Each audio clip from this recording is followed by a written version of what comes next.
Hello everyone, welcome to Divya education. आज है 1 जून और 1 जून से संबंधित जितने भी करंट अफेयर के क्वेश्चन बन सकते हैं आज उन सभी को हम इस वीडियो में डिस्कस करेंगे। सो आप में से जो भी इस चैनल पे नया हो चैनल को जरूर सब्सक्राइब कर ले तथा अपने दोस्तों को भी शेयर कर देना ताकि उन तक भी ये वीडियो आसानी से पहुँच जाए। और वीडियो पसंद आए तो लाइक जरूर करना। ठीक है, बात करें कल के अभ्यास प्रश्न की, मीन्स की सैटरडे के अभ्यास प्रश्न की, तो क्या था कि इसमें खुला आसमान संधि यानी कि ओपन स्काई ट्रीटी हाल के दिनों में चर्चा में रहा है। इस संधि के संदर्भ में निम्न कथनों पर विचार करें। इसका पहला स्टेटमेंट था कि रूस सहित कई यूरोपीय देशों ने इस संधि से हटने की घोषणा की है। दूसरा स्टेटमेंट था कि अमेरिका और रूस सहित इस संधि में 35 देश शामिल हैं। तीसरा स्टेटमेंट क्या था कि यह संधि हवाई निगरानी के लिए है। तो इसमें से ऑप्शन थे, पहला था कि इसमें बात क्या पूछी क्या गई थी, तो उपरोक्त कथनों में से कौन सा कथन सत्य है। इसमें सत्य बताना था। तो ए में था केवल 1, बी में था 2 और 3, सी में था 1 और 3 तथा डी में था 1, 2 और 3। तो इसका राइट आंसर कौन सा हो जाएगा, 2 और 3। आप में से कई लोगों ने इसका बिल्कुल सही जवाब दिया है। सो इसकी व्याख्या की बात करें हम तो अमेरिकी राष्ट्रपति डोनाल्ड ट्रंप ने रूस के साथ खुला आसमान संधि यानी कि ओपन स्काई ट्रीटी से हटने की घोषणा की है। अमेरिकी राष्ट्रपति ने रूस द्वारा इस संधि के तहत अपनी प्रतिबद्धताओं का पालन नहीं करने का आरोप लगाया है। खुला आकाश समझौता अमेरिका और रूस सहित 35 देशों के बीच हवाई निगरानी के लिए एक संधि है। इस संधि ने नाटो के सदस्य भी संधि में शामिल है। इस संधि पर वर्ष 2002 में हस्ताक्षर किए गए थे। इस संधि का उद्देश्य आपसी समझ को बढ़ाना है और सभी प्रतिभागियों में विश्वास उत्पन्न करता है। राइट, नेक्स्ट क्वेश्चन की बात करें जो कि आज का पहला क्वेश्चन है। तो उसमें क्या बात की गई कि अंतर्राष्ट्रीय संयुक्त राष्ट्र शांति रक्षक दिवस कब मनाया जाता है। ए में था 27 मई को, बी में था 28 मई को, सी में 29 मई और डी में 30 मई। तो इसका राइट आंसर कौन सा हो जाएगा, 30 मई। इसकी व्याख्या की बात करें 29 मई इसका राइट आंसर होगा 29 मई। इसकी व्याख्या की बात करें यदि हम तो प्रत्येक वर्ष 29 मई को अंतर्राष्ट्रीय संयुक्त राष्ट्र शांति रक्षक दिवस यानी कि international day of United nation peace keepers मनाया जाता है।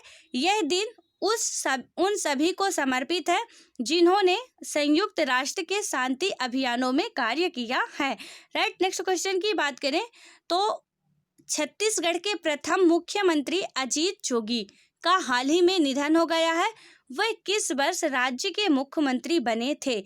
ठीक है, ए में है 2000, बी में है 2001, सी में है 2003 और डी में है वर्ष 2005। तो इसका राइट आंसर कौन सा हो जाएगा, वर्ष 2000 में। इसकी व्याख्या की बात करें तो छत्तीसगढ़ के प्रथम मुख्यमंत्री अजीत जोगी का 29 मई को निधन हो गया है। वे 74 वर्ष के थे। जोगी राज्य विधानसभा, लोकसभा, राज्यसभा और केंद्रीय कैबिनेट के सदस्य रहे।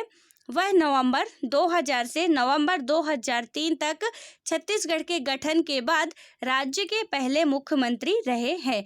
ठीक है, नेक्स्ट क्वेश्चन की बात करें तो 36वें राष्ट्रीय खेलों को कहाँ आयोजित किया जाना है जिसे अगले आदेश के लिए स्थगित कर दिया गया है। ए में है उड़ीसा, बी में है गोवा, सी में है झारखंड और डी में है असम। तो इसका राइट आंसर कौन सा हो जाएगा, गोवा। इसकी व्याख्या की बात करें तो 36वें राष्ट्रीय खेलों को अनिश्चित काल के लिए स्थगित कर दिया गया है। इन खेलों का आयोजन 20 अक्टूबर से 4 नवंबर 2020 में गोवा में होना था। ठीक है, नेक्स्ट क्वेश्चन की बात करें तो राष्ट्रीय सांख्यिकी कार्यालय यानी कि NSO द्वारा हाल ही में जारी आंकड़े के अनुसार पिछले वित्त वर्ष यानी कि 2019-20 में देश की सकल घरेलू उत्पाद GDP की वृद्धि दर रही है। ए में है 3.5%, बी में है 3.8%, सी में है 3.9% और डी में है 4.2%। तो इसका राइट आंसर हो जाएगा 4.2%। इसकी व्याख्या की बात करें तो वित्त वर्ष 2019-20 में जीडीपी वृद्धि दर घटकर 4.2% पर आ गई है, जो इससे पिछले वित्त वर्ष में 6.1% रही है। ठीक है, नेक्स्ट क्वेश्चन की बात करें तो भारतीय फिल्म मशहूर गीतकार योगेश गौंड, जिनका हाल ही में निधन हो गया, द्वारा लिखी गई गीत नहीं है। ठीक है, तो इसमें से कौन सा हो जाएगा? लायरिक्स, द्वारा लिखी गई लायरिक्स गीत नहीं है। तो इसमें से पहला हो जाएगा रिमझिम गिरे सावन, दूसरे में है कि कहीं दूर जब दिन ढल जाए, और तीसरे में है आ अब लौट चले, और चौथा क्या है? जिंदगी कैसी है पहेली। तो इसका राइट आंसर कौन सा होगा? आ अब लौट चले।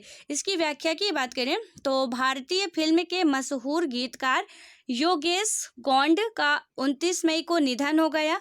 लखनऊ में जन्मे गीतकार योगेश ने अपने दौर में कई बेहतरीन गीत हिंदी सिनेमा को दिए। कहीं दूर, जब दिन ढल जाए, जिंदगी कैसी है पहेली, रिमझिम गिरे सावन, कई बार यूं ही देखा है, ना बोले तुम ना मैंने कुछ कहा, आदि योगेश के चुनिंदा बेहतरीन गीतों में से एक थे। ठीक है, नेक्स्ट क्वेश्चन की बात करें तो इसमें से जो यहाँ पे जो ये है आ अब लौट चले के लाइरिस्टिक्स शैलेंद्र हैं। ठीक है, वो योगेंद्र नहीं है, शैलेंद्र है।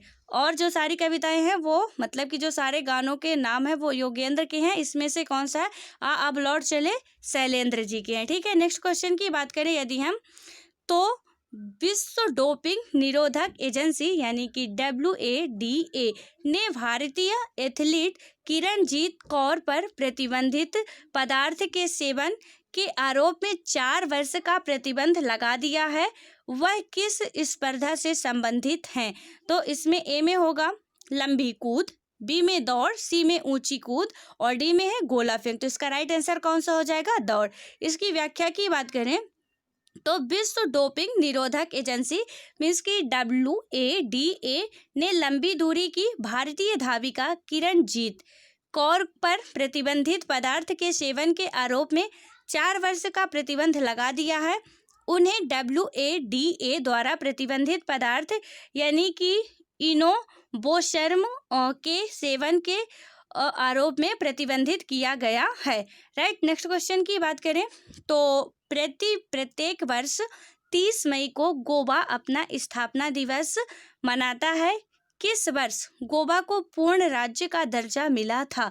तो इसमें से ए में है 1987, बी में है 1962, सी में है 1952 और डी में है 1951। तो इसका राइट आंसर कौन सा हो जाएगा? 1987। इसकी व्याख्या की बात करें तो 30 मई 1987 को गोवा को पूर्ण राज्य का दर्जा दिया गया था, और इस प्रकार गोवा भारतीय गणराज्य का 25वां राज्य बना था।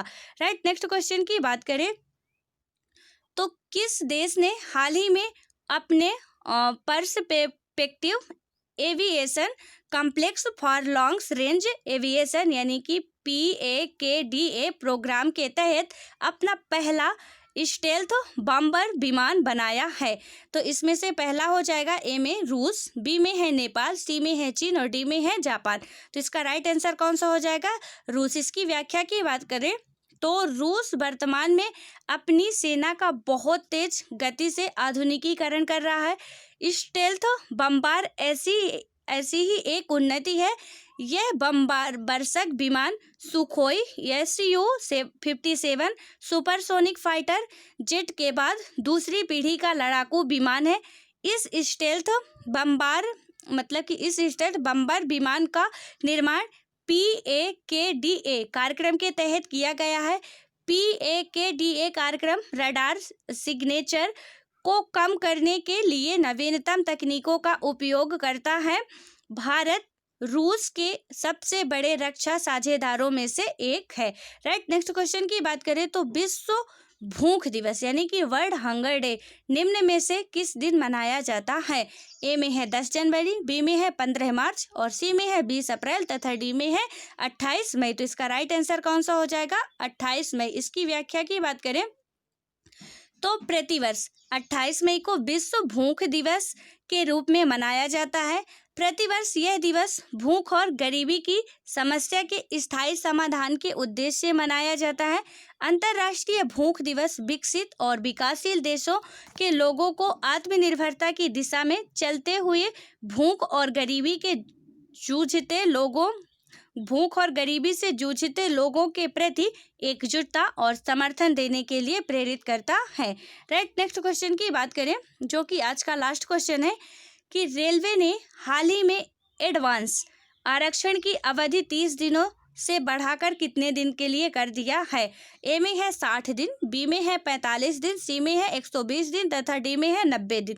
तो इसका राइट आंसर कौन सा हो जाएगा? 120 दिन। इसकी व्याख्या की बात करें तो भारतीय रेलवे ने ट्रेनों में एडवांस आरक्षण की अवधि 30 दिन से बढ़ाकर 120 दिन कर दी है।